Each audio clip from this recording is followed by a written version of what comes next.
Hello, dear friends. Today we will again talk with the esteemed Igor Mikhailovich Danilov. Greetings. Igor Mikhailovich, in the previous video, we touched upon the topic of images, fantasizing and dreaming, and talked about the immense threat posed by creating an alternative reality in a person's head. In fact, it all actually starts with one little thought that a person suddenly believed and didn't control, and so it turns into such a big problem.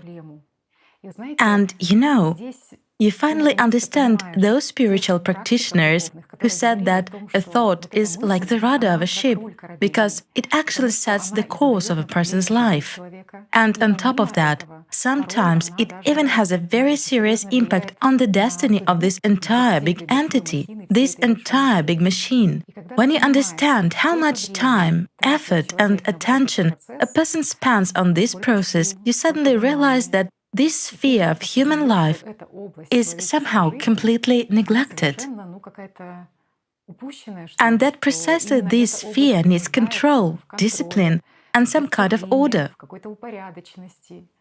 There is also a very interesting point. If in modern society such daydreaming and reverie is somehow popularized, and at all times poets have praised and romanticized this daydreaming process, then if we talk about the spiritual experience in different religions, it is just the opposite. It is openly stated there that thoughts are enemies and that the devil's main weapon is certainly human imagination. And precisely in this field, a person's struggle for his spiritual salvation actually takes place. I would like to share one hadith about what corrupts the human soul the most. In Islam, it is said very clearly that it is the sea of reverie, a sea that has no shores, where people who have gone astray, who have failed on the path to knowledge, are swimming. And what was really memorable to me is that reveries are surely the capital of sort of bankrupt, insolvent people. And this is really so because people spend all their energy and all their resources, just as you once said precisely, on those very reveries. But it is also said that those daydreamers are the hope of Shaitan, and there is such an understanding that Shaitan sets very strong hopes on these people. It's not only hope, but also Shaitan's pillar. After all, in their reveries, as you said about the ship, people lose their course and simply begin to drift, and many of them lead caravans of likewise deluded people. It's not just hope, but also Shaitan's pillar. It is very scary to realize that you can live up to Shaitan's expectations. Shaitan sets very high hopes on such people who indulge in these fantasies, reveries, and the game of imagination. In fact, the most interesting thing is that it is mentioned that he just plays with you like a dog with a carrion. Of course. So there is this understanding that you are kind of not a hero in all that, but a toy. You see, human pridefulness elevates a person to the level of Shaitan, the devil himself, or to the level of God himself. That's how our consciousness elevates us. While in fact, friends, if we compare a person who has gone astray or has become lost in this ocean, he is really like a carrion in the teeth of Shaitan. He is no one. Why? Well, yes, it's a blow to our pridefulness, I agree. He is pitiful. Yes, but who is a human in fact? No one. Now, if we move away from our pridefulness and look at ourselves from a side, let's use our tool, our consciousness. Now, we are talking about imagination and daydreaming. Let's apply our imagination. Imagine, on a scale, this is our consciousness. After all, it likes to scale everything, compare it, weigh it, estimate, and measure it. So let's imagine, in relation to our planet, a human being is negligible. In relation to the solar system, he is nothing at all. And it's simply impossible to compare him to the universe. There is nothing to compare. And what is Shaitan? Shaitan is omnipresent in the universe. This is his home. There are billions and billions of similar planets with countless human-like beings. Well, it's not proven from a scientific point of view. From a scientific and religious point of view, we are alone in the universe. How many of us are there? Almost 8 billion. And such a huge, tremendous world was created for us alone. This is the pinnacle of selfishness. What's really interesting is that Shaitan does not forget about tempting us even for a second, even for a moment. At this point, it's time to think of where we are every minute and check, where am I? With whom am I right now, at this moment? Because he doesn't stop even for a second to... Of course, neither in sleep nor in reality. Again, speaking their language, that very Shaitan also seduces people during sleep when we have dreams. What kind of dreams do we have? That's where it all starts. Dreams are always problematic. There's always some kind of fuss, problems, or something else. That is, we are bombarded with problems, not only in everyday life, but also during rest, meaning awakening or falling asleep. During these phases, when we have dreams, because dreams are real for personality, we do not perceive them critically. It means we finance all these fairy tales.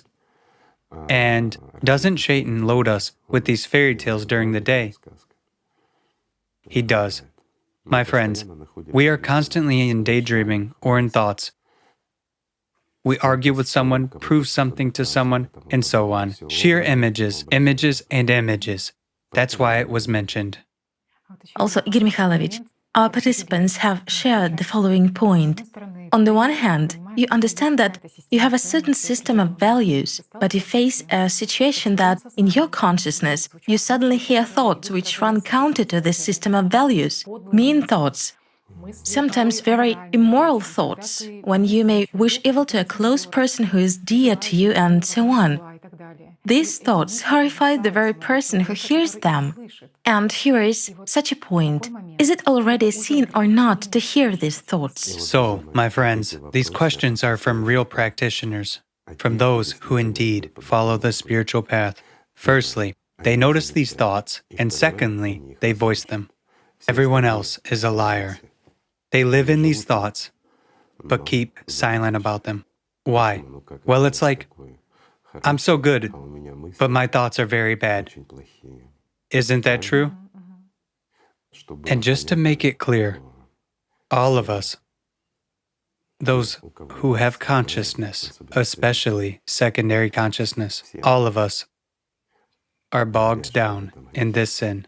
So, is it a sin or not? If we accept this, yes, it's a sin. If we indulge in these thoughts, it's a sin. Why? You and I already talked about this, and we will talk about it again many, many times. That personality does not distinguish whether it happens in thoughts or in real life, my friends. When in our mind we create pictures in which we experience something, when we think, when we contemplate, when we plan to kill even a friend or a near and dear person, and how many of us have experienced in our fantasies how we killed or poisoned someone and so forth, or even worse, when we become almighty like El, up to taking a nuclear bomb and dropping it on everyone. And such thoughts come to almost everyone's mind. This is really so. Isn't it a sin? It is. Why? I will answer simply and clearly. When we allow such thoughts, Shaitan rules over us. Serving Shaitan and being under his power is a mortal sin, friends. Why? Because when you are under Satan's power, you have no chance to survive. In order to survive, you must free yourself from him. You must serve the Lord God and be inseparable with him. Then there will be life. But when you are, excuse me, a puppet in Satan's hands, what kind of an angel are you? Isn't that so? Everything is very simple. Thoughts are a really horrible thing. But on the other hand, when a person isn't separated from them, it is hard for him to understand that. It's true. When I talk to people, they say, "How's that? It's my thoughts. It's me. I am thinking it's my ideas, of course." My ideas, all that, right. Of course. And they allow such thoughts, you know? Well, they believe that no one hears their thoughts, no one knows about them, forgetting or not knowing that everywhere and anywhere, everything is the same for everyone. Situations are different. Maybe some colors and pictures are different, but the essence is the same. That's how Shaitan plays with people. He endows them, I don't know, with an image of a holy or humble man who is good and righteous before others, while inside, his consciousness creates such storms that any ships sink. Isn't that so? Of course, a person always dreams vicariously. He doesn't share these thoughts with other people. He does it secretly. And that's where it is time to ponder what this secret action is and whether it's a good thing. Well, to be honest, the spiritual path, friends, is first and foremost honesty to oneself. If you speak honestly and confess all of that, it makes your hair stand on end, because there is El in each of us. There is a maniac killer in each of us. There is a traitor to God and a slave to Satan in each of us. It's true. After all, people are just embarrassed and afraid to say this. Now, a lot of people will be outraged, especially if they are together with someone, and say, "No, I don't have this kind of thoughts." What are they telling us? We are telling the truth, my friends, the real truth about you, about your consciousness, how it works, how it manipulates you, and how you lie to others that you don't have this. You have. Just recall how you wished death to your family members and friends, or did it not happen?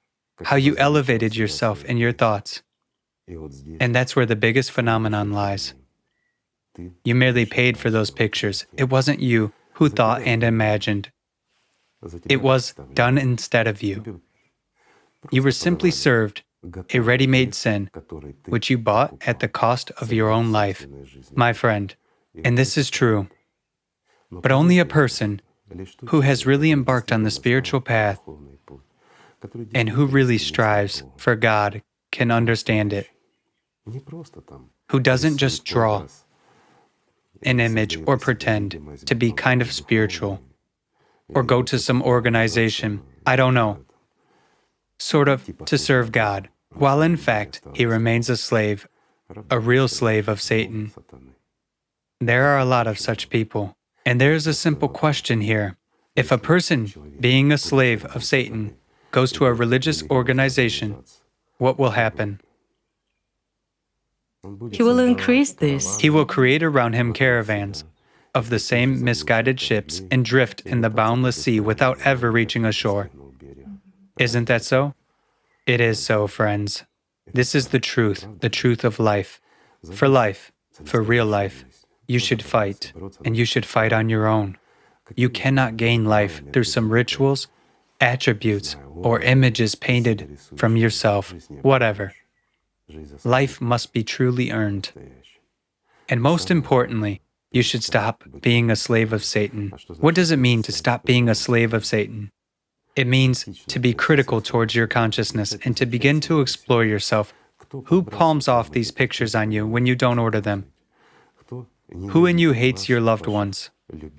Those whom you supposedly love and appreciate very much. And you are immediately ready to crush them. At that very moment, you start thinking, what will happen if he or she drops dead, or is hit by a car, or something else, wishing it would happen this or another way, because there's a swarm of thoughts in the head. And they're always kind of not inclined towards negativity. Yes, not very good, to be honest. Given the negativity of consciousness, yes. Our consciousness is negative. It always steers a wrong course, not the one it is supposed to steer. To the reefs. And here again, but it immediately says, don't tell anyone about this. If anyone finds out about your thoughts, how will you look, right?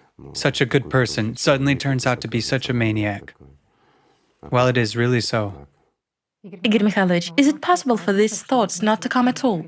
People say, is it possible for thoughts not to come? How can I make them not come? So that they don't come, it is possible. For that, you should become alive. This is one way. Another way is to go deep into sleep let's say, to disconnect. Phase. But in this case, you won't see anything either. Yes, phases are disconnected, and there is one more way, to immerse into a deep spiritual practice. There are no thoughts there either. Well, that's all, I guess, right? Right, because in all, If you become a subpersonality, then, excuse me, all day long. you will hear this all the time, but you'll be aware that you are a personality. In the state of subpersonality, a person clearly understands where he is and what consciousness is, both primary and secondary ones, and he understands what legion is, because there is a legion of these, so to say, selves in secondary consciousness. It actually presents itself as anyone and in any possible way. As for primary consciousness, it has its own self, which we often perceive as I. We often use primary consciousness as an observer, right? When we try to observe, especially the initial practices, the most interesting thing, friends, is the first steps on the spiritual path. That's true. It is something priceless and genuine. Well, if a person is determined, if he is serious, if he doesn't play around, now I want one thing, tomorrow I want something else. It is Shaitan playing soccer with him. It's a ball, not a human in this case. Whereas if a person is really determined to come to God, he feels, he strives, and he understands that he's a human being. The first steps are the most exciting and the most shocking. When a person begins to realize and understand during the practices that he cannot hold a single thought, that he doesn't generate a single thought, that it is all manipulated and comes by someone else's will, not by his, and that he can observe. The funny thing is that even using primary consciousness and observing secondary consciousness, a person simply falls into shock. A lot of people, not everyone. There are those who don't understand. But again, there are 4 types of us. Some are capable of more, some of less. Well, Igor Mikhailovich, also, in the religious experience, it is basically described that there are sort of stages for the formation of a scene, so to speak, and it begins, there are different names for those stages, but it begins with provocation, then there is coupling, consent, and captivity by thought. But the essence is that you basically cannot influence the coming of these thoughts to you in any way. I mean, this provocation, you are always offered either some images from the past or it's just pictures that are thrown in. again, let's analyze provocation. What is provocation? Provocation is when we have already come in contact with a thought, right? When an emotion ignites in us already. And that's where events begin to unfold, right? I mean, you are just sitting peacefully and suddenly you recall someone or some occasion that happened, God knows when. That's what provocation is, right? Something is offered to you, right? Sure. Yes, a hook, a bait. Yes, a bait. Just like a fish. You swim up, there's a bait. You grab it, and then it already Unfolds. Absolutely right. As soon as you have tasted it, people say, are there any methods to not get hooked? Of course there are. There are practices. There are special spiritual practices. Well, I would put it differently. Meditative and spiritual practices. For example, that very Chetverdik, right? Or the pyramid. They are described in the book Allat. These are the most ancient practices that people used God knows when, and for many millennia. They've been helping a lot of people. Again, who needs these practices? They are necessary for those who are really in service, who are standing guard on that side, on the invisible side. A person doesn't just take upon himself, so to say, the obligation to serve God and refuse to serve Satan, not in words, but in deeds. He is not only engaged in saving himself as personality, in evolving or, let's say, transitioning from a slave of Satan to the rank of an angel. He fights not only for his own freedom, but for the lives of other people too. When he has taken on such a burden, he needs proper tools. And these tools are needed exactly to counteract any influence from the outside, including thoughts. Because our thoughts are the most terrible, and perhaps the only tool that Shaitan uses to manipulate us. So, what do those practices give you? For example, that very Chetverdik, right? Friends, those who know, they know. While I'll explain for those who do not know, we begin to register our thoughts. I mean, our, in quotation marks. You understand it, right? We begin to perceive them when they are already implemented in us. But a thought is actually the same radio wave that should come to our consciousness unfold, manifest itself, and assume an image. We perceive it only when it is ready, don't we? But it is already when, we have financed it with our attention. Yet, is there any way to, let's say, play safe and not to accept and not to finance it when it is only approaching? There is a way. Precisely. These practices, such as the pyramid and the so-called trajectories, perform these functions. The trajectory is called so because it works for 4 sides. Well, anyone who's interested will read and find out about it. What does it give you? Let's imagine, in absolute darkness, you're walking alone on a road, and you see a headlight of a car. You don't hear it, but you see the headlight. What will you do? You will go to the side of the road, and the car will pass by, right? I mean, You'll be careful about that. right. That very headlight gives you a signal of approaching trouble. So, thanks to these practices, we, as personality, already learned to perceive this light, meaning the approach of a thought itself, and not even let it come to us. Just not let it in, not to react to it, not to finance it, and so on. Yet what happens in our everyday life?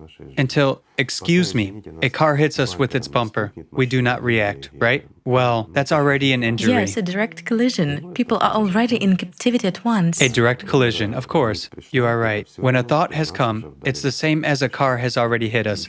You know, a moving car. It all depends on what speed and what kind of thought comes. Because sometimes there are thoughts that depress us so much. For instance, we had a great mood, a surge, everything was good and worked out. A thought comes in that hooks us, and that's it. We already lose our mood and lose interest in some activity. Why? It is merely a thought. The question is, who palmed it off? What kind of, I don't know, a masochist one should be to exchange a good mood for a bad one, right? Right. To immediately enter into a debate with an image in one's head, as they say. Oh, yes, exactly. To argue and prove something to it. Just now, my friend, you felt good and wonderful. You had birds singing inside. You had a lot of plans. And then you suddenly recall that you are a fool. You see? Literally. Well, people compete with an illusion. Once they saw some kind of an image and will never meet that person again. Sometimes they didn't see him. And they don't know who he is. Right. But they compete with that image in their mind. They compete. Who hasn't experienced all that? You need to go somewhere. You haven't seen that person, but you already talked to him and proved something to him. You enter into an argument. In the end, you are already a hero. You have won. And all are winners at that. Well, these are games of consciousness. Sometimes consciousness instills such dialogues in one's mind, but in reality, everything happens in a different way. The question is, what for? Also, Igor Mikhailovich, sometimes people realize that a thought is very intrusive and that it actually leads to some oppressive states. And here's such a point, how to get rid of this thought. Because people come across the fact that the more you want to get rid of something, or the more you want a situation not to repeat in your life, the more often it repeats, as if sort of by Murphy's Law. Of course. After all, the more we struggle, the more we put our attention into this very image, the thought that we want to get rid of. But it is actually us surrendering into captivity to Shaitan. Isn't that so? How many experiments were conducted, and how much it was described from the standpoint of psychology? And the great people often described that. I mean, people like Omar Khayyam and many others. They used these techniques, but they understood and knew why. That the more we try to get rid of something, or rather, not to think about something, Yes, exactly. we definitely think about it because we apply effort. Since we apply effort, it means we invest our own attention. If we invest our own attention, that means we pay for that.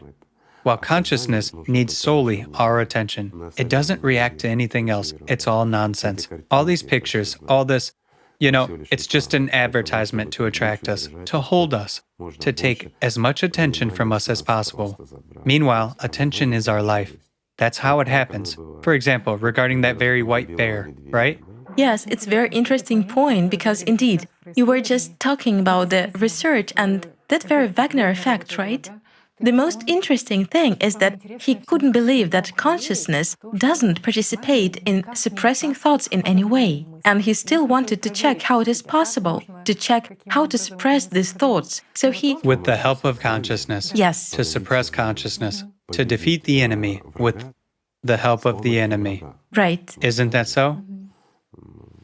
He didn't believe, but he checked But he it. checked and became convinced. But he checked and became convinced. Why? He was simply a curious person. You and I once discussed it, and I said, even for atheists, isn't it interesting? Not even from a scientific standpoint, but from the perspective of self-development. To observe yourself and how your consciousness works, my friend, this is really simple. You sit down, relax, and observe. Thoughts come to you, and for example, you try not to think of a white bear, not to imagine its black nose, its paws, and how it is running somewhere in the snow. What do you need a bear for? You're not a seal, aren't you? Just a few minutes ago, you didn't have a white bear in your head. Now, Tatiana and I have settled it in your mind. Now, don't think about it. And most importantly, don't think about the lame jolly monkey that is eating bananas and playing around. Don't even dare think about this couple. This contagion is so easily conveyed. For sure. You see, worse than any virus. As for an image is a finished object. What does an object have? A volume and a shape. And in order for an object to live in your head, you have to spend the power of your attention on it. Do you understand? That's how we infect each other with all sorts of stupidity and nastiness, instead of sharing love, joy, and happiness. No, we share various white bears, lame jolly monkeys, and whatnot. And the most terrible thing is when we share rumors, scary rumors. Gossip. Right. And we convey it all with emotion. In this case already, when it is conveyed with emotion, when it hooks a person, here, the system feeds not just on our attention, Allat, but on prana as well. Thus, we as if give away both gold and silver, you see? And how often do we do that? Well, it is incessant communication. Some people will say, so, how should we communicate? Communicate normally, as humans should communicate. Share what is good, and do not pass on what is bad. Unless it concerns a specific person and affects his security or income, why convey bad thoughts? Why convey bad images? Why fill this world with stupidity, so to say? Why encourage a person to waste his own life on empty images in his head? Isn't that a sin? Don't we kill each other this way? We do, all the time. And who forces us to do that? Has anyone thought about that? When we impose our ideas that we are bogged down in. If we take images and attention in general, we might play up to such a point that a lot of people will take offense at us if we tell the truth. For sure, because the truth is very harsh. Let me give you a simple example of how the system has added it all to its armory. It forces us to be divided, because the main point in the system is to divide, to rule and to control. These are actually the patterns which exist and which we apply in our everyday life and extensively use for manipulating each other. Again, let's take, some sports competitions. The system simply forces us to support one or another team and divides us already, doesn't it? It brings it down to fanaticism. Somewhere, God knows where, in another country, some competition takes place. A group of people have gathered who run after one ball. Well, let's look at it in a sensible, sort of optimistic way. Let's just look at it reasonably. How does it affect you, my friend? In no way. How is it supposed to bother you? In no way. People do sports. That's clear. It's good for one's body, right? However, this has been elevated to a cult. A huge number of people have been drawn into that cult, including many of us, friends. And we already understand, here's our team, we should support it, we should worry about it. We spend our time, our energy, and many people spend their money to go somewhere, buy tickets, and buy memorabilia. Moreover, many people are dragged into arguments, scandals, worries, and emotions Prana. in support of their team. I have a question for you. What kind of your team is it? Are you the owner of this club? Is it your personal team that brings you profit? Or what? Why is it your team? Or do you participate in it? I mean, no.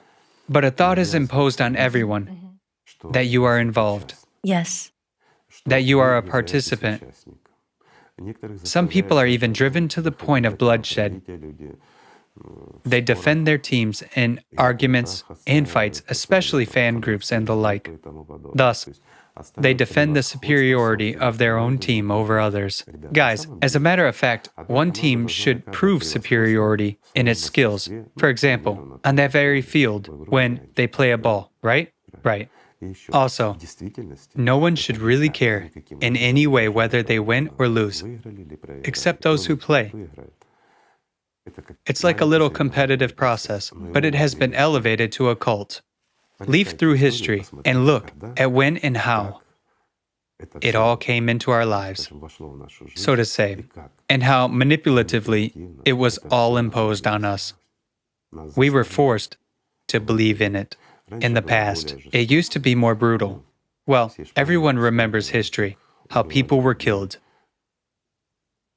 There were gladiatorial fights and many other things. What for? In order to provoke a very intense emotion in us, so that we invest our attention, right? I mean, to excite us. But what for?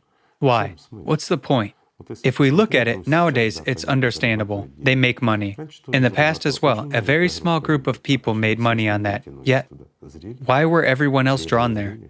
A spectacle, bred in circuses. And who invented that? Who imposed it all on our heads? You see? I mean, who imposed all this on us? Who put it into our heads and forced us, let's say, To accept and to believe. not just to accept and to believe, but also to live by it, you know? This is true. Nowadays, don't we have gladiatorial fights? Pardon me, there's boxing, ultimate fighting, and everything else. I'm not judging anyone, friends. That's not the point. The point is how our consciousness works. How we, observing ourselves, devise various schemes of how to manipulate the crowd. After all, there is nothing new. We take everything from our consciousness. What is the art of marketing? It is actually an observation of our consciousness, how it works, what we pay attention to, how to manipulate other people. Why? Because it is stereotypical. Just look, the same techniques are all over the world, and they work. All over the world, we are divided into religions, into, let's say, fans of one or another team. We are divided into fashion. We are divided into everything and forced to compete by proving to someone that ours is better.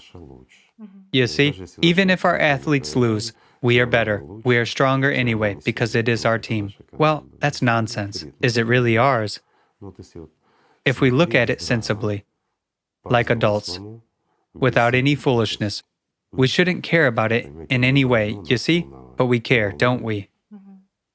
That's the entire phenomenon. You've said it right that there is fractality in that. It is actually the same if we talk about thoughts. Yes. When, as we already said, people believe that it is their idea or their thought, they defend them. After all, the first rule and the most important thing to do in order to defeat sin is to understand that this thought does not belong to you, that it originates from the devil, from Shaitan. So the main task is to detach oneself from that thought. Also, there is another interesting point, and I would like to touch upon it. When a person feels a great sense of guilt about something that happened to him, and the more he doesn't want that situation to recur, the more it recurs. Once you said that secondary consciousness is the main critic in our head, that it is always tuned either to make a person engage in self-reproach or it necessarily criticizes somebody else. And this sense of guilt is also kind of a huge manipulative mechanism of the system. Of course. Most likely, if we talk to our neighbor so as to evoke an enormous sense of guilt in him, or we engage in self-reproach, it turns out that we increase the probability for this situation to happen again and again. Definitely. And you know, Wagner said that there are simultaneously two mechanisms in the mind of why it arises like that, why a person falls into these states and why this thought aggravates.